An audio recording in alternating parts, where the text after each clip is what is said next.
Hello again, everyone. This is Ken Martinez with Mark Investments, introducing the next video in our cash flow calculator series, Strategies with the Owner. Let's get right to our first tab. PICO is really just a reference tab that has the various levels of credit scores and compared to from the min to the max. A little brief description of what it means and a graph of where the consumers fall within the credit score range. So not much here other than a reference tab for when you have the credit of your borrower and where they fall. The next tab is Can You Afford? What this tab is showing, again, all laid out for you, so you don't need to calculate everything, is how much could a borrower afford based on a payment to income ratio.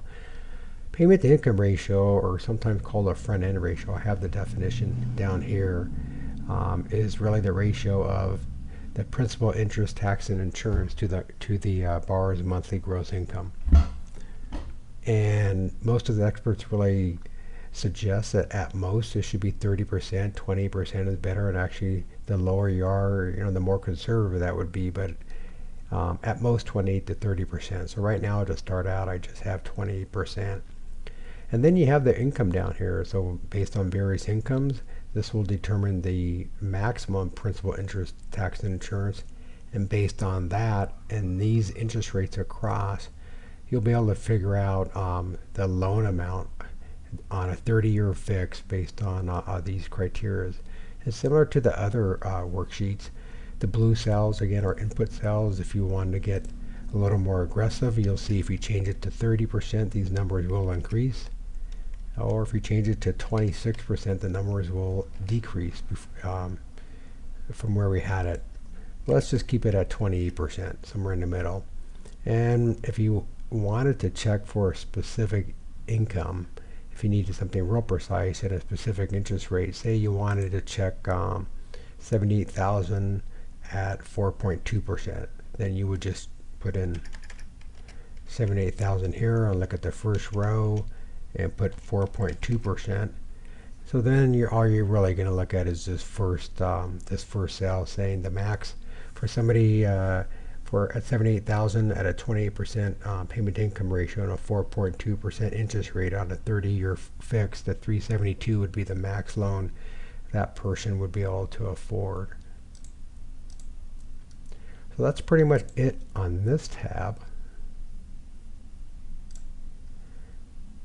The last one in our section is workout strategy for those that are investing in second liens. One of the things that we're going to need to calculate is there high equity, partial equity, or no equity. We just need a few values to calculate that, and because these are a couple of questions we're going to want to ask of our borrower. I've listed here down below all the main exit strategies for reference, but let's just go through this first part here. And this is just an example of a house that's worth $100,000. Just first thing here is the minimum payment goal. This is kind of no right or wrong answer, just kind of what your personal standards are. For me, the minimum payment goal, and what I'm suggesting here is a borrower, in my opinion, needs to be able to afford on a monthly basis 0.5% of the fair market value of the house. So if somebody is living in a house that truly is worth $100,000, that in order for them to really afford that house, they really need to be able to afford at a minimum $500, probably more, but at a minimum here. You could adjust it higher or lower depending on what your standards are, but for me, I'm calling this a 0.5% rule, and the minimum a borrower should be able to afford is 0.5% of the market value of the house. And then you'll need to consider what the first and second lien payments are, and your underwriting as you evaluate exit strategies for your underwriting criteria. Write down what you paid for this loan. In this example, it's $8,000. The payoff on the first is $80,000. Almost $59,000 for the unpaid balance on the second. And then the calculation will automatically be done for you. What is the combined loan to value on the first? Hopefully that's less than 1, which will be a good thing. If the first has equity, it's good protection against bankruptcy for yourself. Second calculation would be, does the borrower have equity? Hopefully, if you combine the first and second balances, that would be less than 1. That would be ideal. And if that's true, that's what we call high equity. If the borrower combined loan to value is less than 1. If we don't have a high equity, the next question is, do we have partial equity? That means, is the sum of your investment and the first lien payoff, is that divided by the fair market value, is that value less than 0.9? If that's 2, then you'd have some partial equity covering you. And if both of these are no, then you obviously have no equity, and that would be a yes. So you have these calculated for you, and then on the right is really just a question that you should be going through as you try to work out a strategy with the borrower. And this is, it doesn't matter if you're doing the workout or you have a third-party servicer doing it. You'll kind of need to go through this process. So even if somebody else is doing the workouts for you, you'll need to manage them.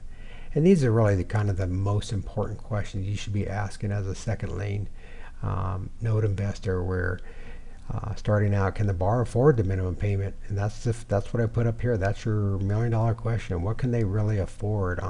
Emotional equity, do they want to be there? Do they have funds to bring the loan current? So all the way down the line to the last one, do they have friends and family as cash? If that's true, you're not going to do a loan mod. You're probably going to see if you can do a cash payoff. So the last question, how much more is the first and the second? Hopefully it's at most 4 times your second. You don't want to have a small second behind a large first that's more than 4 times. Hopefully it's somewhere in a 2 to 3 times range. And so that's it. So these are the questions that you should be asking yourself to give you some structure and guidelines on what your strategy is working out with the borrower. And that's it for this section, short section.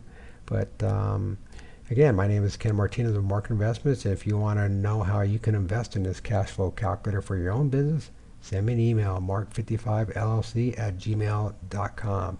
Thank you.